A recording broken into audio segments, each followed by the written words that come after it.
একটা ব্যাপার আছে যেটা মোটামুটি আমাদের সবার মধ্যে আমি কমন পাই। সেটা হলো যে সকালে ঘুম থেকে উঠেই টায়ার্ড লাগে, অথবা হয়তো সকালে ঘুম থেকে উঠে আপনি কাজ শুরু করেছেন, বিকাল হতেই বা দুপুর হতেই আপনার শরীরটা ছেড়ে দেয়। এটার তিনটা মেইন কজ আমি আজকে বলবো, এবং আপনি যদি আপনার লাইফে এটা অ্যাপ্লাই করেন আপনার মানে লাইফস্টাইল ইমপ্রুভ হতে বাধ্য। সেটা হলো যে আমরা এক্সারসাইজ করি না।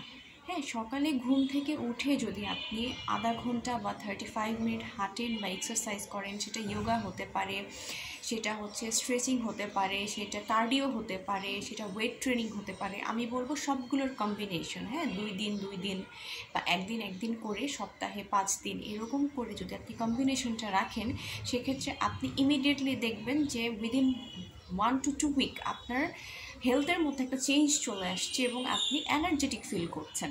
এখন অনেকে হয়তো বলবে যে আমাকে তো সকাল 8টায় অফিসের জন্য বের হয়ে যেতে হয়, সকালে অনেক কাজ থাকে। এখন আপনি সব কাজ ম্যানেজ করছেন কিন্তু আপনার হেলথের পিছনে আপনি কোনো ইনভেস্টমেন্ট করছেন না। সো ব্যাপারটা এরকম যে আপনি পরীক্ষার জন্য যতটুকু নিজেকে রেডি করবেন আপনাকে ঠিক ততটুকু রেজাল্ট দিবে। সো আপনি আপনার হেলথের পিছনে যতটুকু খরচ করবেন রেজাল্ট ঠিক ততটুকুই পাবেন। সো আপনি যদি 8টায় অফিসে যান এবং সেটার জন্য যদি আপনি 6টার সময় ঘুম থেকে ওঠেন শুধুমাত্র এক্সারসাইজ করার জন্য, আপনি 5:30টায় ওঠেন এবং প্রথম আপনি হয়তো ওই আধা ঘন্টা বা 45 মিনিটস আপনার পক্ষে করা সম্ভব না। সো আমি বলবো যে 10 মিনিট না হলেও 2 মিনিট, আপনি বিশ্বাস করবেন কিনা জানি না, বিভিন্ন ধরনের কার্ডিও আছে, হিট এক্সারসাইজ আছে যেগুলো আপনি ইউটিউবে পাবেন, যে জাস্ট 2 মিনিট করলেই আপনার পুরা দিনের রুটিনে একটা মানে ইনক্রেডিবল চেঞ্জ চলে আসে। তারপরে 2 নাম্বার হচ্ছে আপনার ডায়েটটা। সেটা কি, আমি আমার সব পেশেন্টদেরকে বা সব ক্লায়েন্টদেরকে বলে থাকি যে সকালে আপনি কি খাবেন সেটা খুবই ইম্পর্ট্যান্ট। এটা এখন বড় কথা না যে আমরা ফাস্টিং করতে বলছি, হ্যাঁ ফাস্টিং করাটা খারাপ কিছু না, কিন্তু যতটুকু সময় আপনি খাচ্ছেন, ফাস্টিংটার পরে আপনি কি খাবার দিয়ে আপনার সকালটা শুরু করছেন বা দুপুরটা শুরু করছেন, হয়তো ফাস্টিংটা আপনার দুপুরে শেষ, কি খাবারটা আপনি খাচ্ছেন সেটার উপরও ভীষণভাবে ডিপেন্ড করে আপনি কতটুকু টায়ার্ড হবেন, আপনি কতটুকু এনার্জেটিক ফিল করবেন। যেমন আমি একটা জিনিস আমার সব ক্লায়েন্টদেরকে বলে থাকি, আমি নিজেও করি, সকালে ঘুম থেকে উঠে আমি 1 টেবিল চামচ পরিমাণ সিডস, বিভিন্ন ধরনের সিডস, তিল, তিসি, চিয়া সিড, তারপরে হচ্ছে যে আপনার কালিজিরা, কখনো কখনো সেখানে সানফ্লাওয়ার সিড থাকে, পাম্পকিন সিড থাকে, এগুলো আমি মিক্স করে 1 টেবিল চামচ খেয়ে 1 গ্লাস পানির মধ্যে 3 থেকে 4 ড্রপ পরিমাণ আপনার সরিষার তেল দিয়ে আমি পানিটা খেয়ে ফেলি।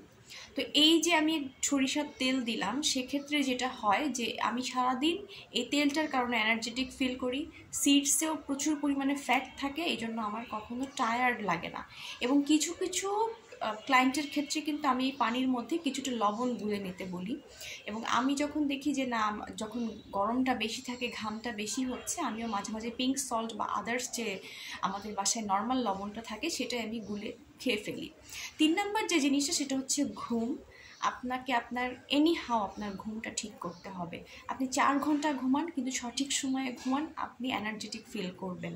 ঠিক আছে, সেটা হচ্ছে আপনাকে একটু আর্লি ঘুমাতে হবে। আমি জানি যে আমি যদি আপনাকে 9টার সময় 10টার সময় ঘুমাতে বলি এটা অনেকের পক্ষেই সম্ভব হবে না, কিন্তু আমরা অনেকে আছি যে রাত 12টার সময় বা 11:30টার সময় ঠিকই বিছানায় চলে যাচ্ছি, বাসায় সবাই ঘুমায় যাচ্ছে, আমরা বসে বসে মোবাইল স্ক্রল করি, আমরা বলি কি এটা আমাদের মি টাইম। কিন্তু আপনি যদি এনার্জেটিক থাকতে চান, এই মি টাইমটা বাদ দিয়ে আপনাকে ঘুমাতে হবে। আপনি মোবাইল স্ক্রল করেন, সেটা ভোরে ওঠেন, আপনি রাত 12টায় ঘুমিয়ে ভোর 4টায় ওঠেন, দেখবেন যে আপনি অনেক এনার্জেটিক ফিল করছেন। কিন্তু আপনি রাত 3টায় ঘুমায়ে বেলা 12টায় ওঠেন, সেই এনার্জিটা কিন্তু আপনি ফিল করবেন না। সো আমি বলবো যে রাত 10টা থেকে, বিশেষ করে 9টা থেকে রাত 3টা পর্যন্ত ঘুমটা খুবই ইম্পর্ট্যান্ট। সো ঘুমটা যেন এই সাইকেলের মধ্যে পড়ে, অন্তত 12টার মধ্যে ঘুমিয়ে যাবেন, 4টা পর্যন্ত যদি আপনার একটা ভালো ঘুম হয় আপনি কিন্তু অনেক এনার্জেটিক ফিল করবেন। এবং ঘুমের পিছনে আরেকটা কথা বলবো যে আমরা অনেকটা সময় বিছানায় কাটাই, কাজের বাইরে অনেকটা সময় বিছানায় রেস্ট করছি, না ঘুমাই শুয়ে থাকছি। সো আমরা অনেক কিছুর পিছনে কিন্তু ইনভেস্ট করি আমাদের টাকা পয়সা। আমি বলবো যে একটা ভালো ম্যাট্রেসের পিছনে অবশ্যই টাকা পয়সাটা আপনি একটু ইনভেস্ট করেন, কারণ যেটা হয় আমরা অনেকক্ষণ ম্যাট্রেসে থাকার কারণে আমাদের মেরুদণ্ডটা সেখানে থাকে এবং সারা রাত থাকার কারণে এটা অনেকটা স্টিফ হয়ে যায়, মানে কেমন জানি একটা শক্ত মানে মরিচিকার মতো, মরিচিকা না, আমি বলবো কি আবরণের মতো পড়ে যায়, যেটাকে আমরা তখন শক্ত শক্ত ফিল হয়। সো যদি আপনার ম্যাট্রেসটা ঠিক থাকে, সকালে উঠে যদি আপনি এক্সারসাইজ করেন, খাবারটা ঠিক মতো শুরু করেন প্রোটিন দিয়ে এবং কিছু ফ্যাটস দিয়ে, তাহলে আপনার দিনটা ভালোই কাটবে। ভালো থাকবেন সবাই।